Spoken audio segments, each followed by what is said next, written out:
देखिए, सबसे पहले तो मैं आप लोगों को बता देना चाहता हूँ कि इस वीडियो का मतलब क्या है और इस वीडियो में मैं आपको क्या बताने वाला हूँ। सबसे पहले जैसा कि आप देख रहे होंगे येलो में हेडलाइन है एग्जाम ओरिएंटेड क्वेश्चंस। तो इसमें ऐसे क्वेश्चन है जो आपके पेपर में संभावित है, संभावना है, संभावित क्वेश्चन है, आ सकते हैं।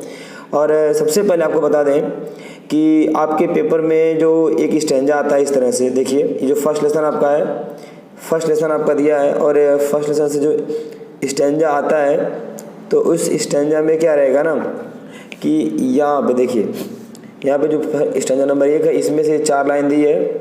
क्या लाइन है? 4 लाइन दिया गया है और इस 4 लाइन से एक क्वेश्चन बनेगा। 4 लाइन से क्वेश्चन बनेगा, 2 3 4 5 जो भी क्वेश्चन बनेगा वो क्वेश्चन आपका बनेगा और क्वेश्चन आपको दिया जाएगा और उस इसी पैसेज में से उस क्वेश्चन का आंसर आपको देना होता है। जैसे देखिए आपको दिखा दे पहले, ये देखिए पैसेज है और इस पैसेज से पहला क्वेश्चन क्या है? The poet considers describe as fire is.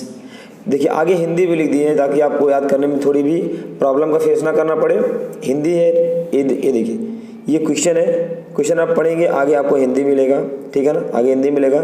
फिर आंसर पढ़ेंगे, आंसर की भी हिंदी आपको आगे मिलेगी। तो चलिए देख लेते हैं पहले आराम से क्या क्या है इसमें। तो देखिए ध्यान देंगे आप, सबसे पहला स्टैंजा है और पेपर में आपके सामने लिखा रहेगा इस तरह से कि read the following stanzas and answer the questions based on them. कह रहा है कि जो आपके सामने स्टैंजा दिए गए हैं पोएट्री के, पोएम के, उन स्टैंजाज को आप पढ़ेंगे एंड आंसर क्वेश्चंस और उन प्रश्नों का उत्तर देंगे बेस्ड ऑन देम जो इन पर आधारित होंगे। तो इन पैसेज के ऊपर कुछ क्वेश्चंस रहेंगे, उन क्वेश्चंस को आप पढ़ेंगे और उसका उत्तर आप इसी पैसेज में से छांट करके देंगे। तो चलिए अब आया समझ में? तो चलिए समझ में आ गया तो आगे अपनी पहले इस पैसेज को पढ़ लेते हैं, ठीक है ना। क्या कहता है? सम से the world will and in fire. कुछ लोग कहते हैं कि दुनिया आग से नष्ट होगी, कुछ लोग कहते हैं दुनिया बर्फ से नष्ट होगी। From what I have tasted out desire, जहाँ तक मैंने अनुभव किया है तो मैं उन लोगों का साथ देता हूँ जो लोग कहते हैं कि दुनिया आग से नष्ट होगी। ये था इसका हिंदी। और अगर आपको हिंदी विस्तार से पढ़ना है तो चैनल पे जाइए, वहाँ से आपको अलग से वीडियो मिलेगा, वहाँ से आप पढ़ लेंगे, ठीक है। पहला क्वेश्चन कह रहा है, क्वेश्चन नंबर 1 ये देखिए, the poet considers desire as fire is. कह रहा है कवि इच्छा को आग से तुलना करता है, मतलब इच्छा की तुलना वो आग से करता है। जो डिजायर वर्ड है, इस तरह से पेपर में क्वेश्चन बहुत ज़्यादा बनता है आजकल कि जो एक एक वर्ड की मीनिंग पूछ लेगा, उसका कंपैरिजन पूछ लेगा। तो यहाँ पर जो डिजायर वर्ड दिया है इसकी कंपेयर किससे कर रहा है? इसकी कंपेयर आप दिखा रहा है कि फायर से कर रहा है, आग से कर रहा है। तो क्या ये क्वेश्चन जो है ये सत्य कह रहा है? सत्य है कि असत्य है? ट्रू है कि फॉल्स है? देखिए यहाँ पे दिया है, क्या ये ट्रू है, सत्य है। आग की कभी इच्छा को आग से तुलना करता है, सत्य असत्य, क्या है ये? ट्रू है, सत्य है। क्वेश्चन नंबर 2 देखते हैं।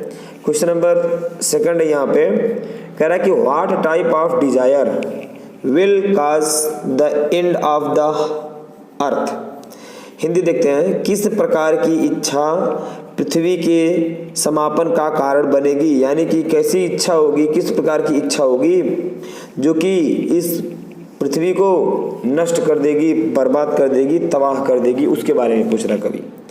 चलिए इसका आंसर देखते हैं। इसका आंसर आपके सामने है, देखते हैं। Unlimited Dzire will cause the end of the earth.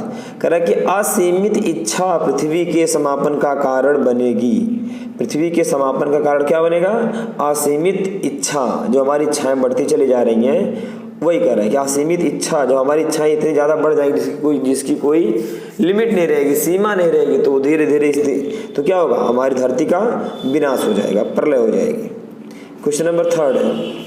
Question number 3 कहता है कि how many popular views does the poet present regarding the end of the world. Hindi देखते हैं इसकी, कवि कितने प्रसिद्ध विचार संसार के समाप्त होने के विषय में व्यक्त करता है?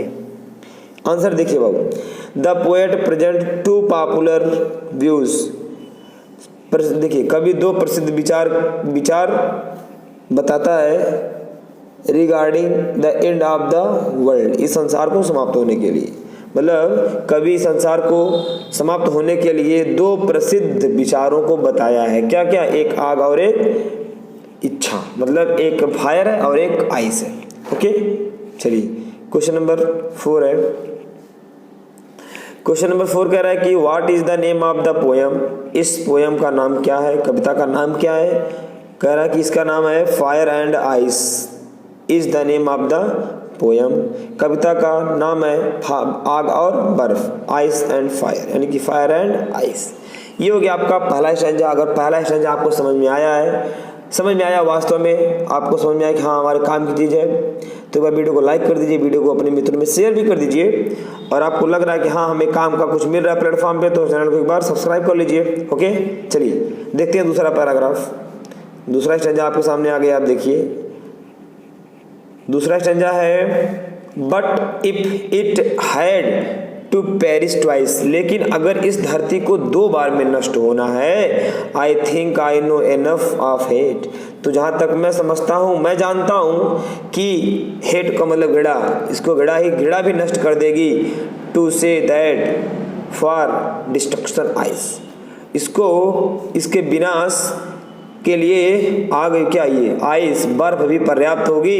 इज ऑल्सो ग्रेट, इसका जो विनाश होगा उसका विनाश भी महान होगा, बड़ा ही, इसकी तबाही भी बहुत ही तांडवकारी होगी। एंड वुड सफाइस, और पूरी तरह से पर्याप्त होगी। ओके, इसका क्वेश्चन देखते हैं। आपको इससे भी डिटेल पढ़ना है तो जाके पढ़ लीजिए, डिटेल में आपको वीडियो मिल जाएगी चैनल पे। ओके, चलिए देखते हैं हम। Answer the following questions. करें कि Odean NASA is the poet of the stanza. इस स्टैंजा को लिखने वाले जो पोएट है, कवि है, उनका नाम ऑडेन नासा है। ऑडेन नासा है? नहीं। सत्य है कि असत्य आप बताएंगे। क्या ये फॉल्स है? इसको लिखने वाले कौन है? इसको लिखने वाले हैं रॉबर्ट फ्रॉस्ट। ओके, चलिए क्वेश्चन नंबर 2 देखते हैं। What symbolizes ice. बर्फ किसको इंगित करता है, यानी कि बर्फ की तुलना किस चीज से की गई है? इसका आंसर है यहाँ पे, आइस सिंबलाइजेस द हेटर्ड, यानी कि बर्फ की तुलना घृणा से की गई है। बर्फ की तुलना घृणा से की गई, यानी कि बर्फ घृणा को बताता है। क्वेश्चन नंबर 3 है। अकॉर्डिंग टू द पोएट, कवि के अनुसार डिजायर इज सिंबलाइज्ड विद, इच्छा किसको प्रदर्शित करता है? कवि के अनुसार इच्छा किसका प्रतीक है, इच्छा किसको प्रदर्शित करता है? इसका आंसर देखिए। इसका आंसर है अकॉर्डिंग टू द पोएट, कवि के अनुसार desire is symbolized with fire. Correct, कवि के अनुसार इच्छा आग को प्रदर्शित करता है। किसको? आग को बताता है। ओके, चलिए क्वेश्चन नंबर 4 है और ये लास्ट क्वेश्चन आपका रहेगा। लास्ट क्वेश्चन है, by whom the poem fire and ice is composed. Fire and ice किसके द्वारा रचित है? फायर एंड आइस की रचयिता कौन है, पोएट कौन है? Fire and ice is composed by Robert Frost. कौन? रॉबर्ट फ्रॉस्ट, यहाँ पे बाय रहेगा, बाय रॉबर्ट फ्रॉस्ट। ओके, तो आई होप कि आपको वीडियो समझ में आया होगा। और देखिए एक बात सुनिए, हम पहले एक चैप्टर को एकदम कंप्लीटली पूरी तरह से बनाएंगे। ओके, अभी इस लेसन के ऊपर 2-3 वीडियो और बनेंगी, ताकि एक चैप्टर को इतने बाकायदा पढ़ा जाए, क्योंकि आपके बाद जो ये चल रहा है हमारा सेशन, ये एग्जाम ओरिएंटेड है ना, ताकि एग्जाम में कहीं से भी क्वेश्चन बनता है, कुछ भी क्वेश्चन अगर देता है एग्जामिनर, तो आपके हाथों से बच ना निकल पाए। ओके, ऐसे सोच रखिए, इस तरह से पढ़ाई करिए। फिर मिलते हैं बहुत जल्द अगली वीडियो में।